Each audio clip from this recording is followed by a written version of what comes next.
अरे सबके दिल में आग लगेगी मेरे जान जब तू चमार के साथ चलेगी। नैहर में रही हम चमार संगे भाग। अरे सुन ले बेटा, हर जगह चमार चमार चमार छा रहा है और दुनिया जल रहा है, हम जला रहा है। उड़ेला जे ढेर चमार से लाला। अरे सुन ले करे जा उत्तर में कबूतर बोले दक्षिण में सियार। अरे फिर से सुन ले करे जा उत्तर में कबूतर बोले दक्षिण में सियार। जाटो जी यार है चमार जी भतार। उत्तर में कबूतर बोले दक्षिण में सियार। यादव जी यार हो चमार जी भतार। चमार के साथ है रात भर रहलू तू पागल कि चमार के साथ में है रात भर रहलू तू पागल। आवा ना करे जा रही हमरा रात भर जागल। आज छू के छोड़ दल हो गई रात भर पागल।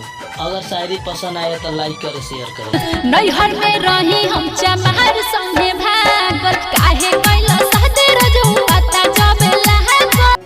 हमर दिहल लेटर अबो धइले बिया काल फोन करके बड़ा समझौले बिया। हमर दिहल लेटर अबो धइले बिया काल फोन करके बड़ा समझौले बिया। और दोस्त लोग कहत आवा ना दारू के पार्टी में कैसे बताई हमर जान माना कइले बिया कि तू छोड़ के चल गइलू हमके तुहर याद है दिल से जात नहीं थे। कि तू छोड़ के चल गइलू हमके तुहर याद है दिल से जात नहीं थे। जा खुश रहियो पियाओ घरे कोनो बात नहीं थे। जा तू खुश रहियो पियाओ घरे कोनो बात नहीं थे। बाकी ये जान एक बात बता दो, हाथ काटे की गर्दन कुछ बुझात नहीं थे। अब होई हमारे बर्बादी। अरे सुन ले बेटा, तोरा देहिया में जितना गर्मी में सब गरमिया झाड़ दे। अरे फिर से सुन ले बेटा, तोरा देहिया में जितना गर्मी में सब गरमिया झाड़ दे।